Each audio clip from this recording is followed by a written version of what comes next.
Cada historia de nuestra diáspora muestra la diversidad de capacidades y talentos con los que cuenta nuestra gente, las cualidades que nosotros necesitamos fortalecer para el proceso de transformación que hemos iniciado como país.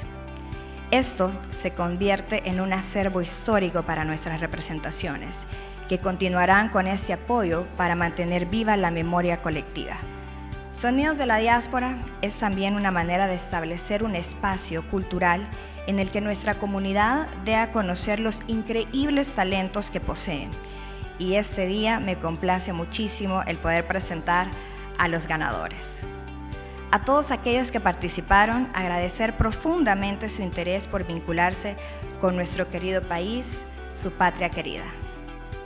Quiero felicitar al Ministerio de Relaciones Exteriores, especialmente a nuestra querida viceministra de la Diáspora y de la Movilidad Humana, por haber permitido que hagamos este homenaje, que escuchemos esas historias, para que vayamos construyendo esa memoria de la vida contemporánea del salvadoreño del siglo XX, del siglo XXI, que va a ir dejando huella más allá de nuestras fronteras.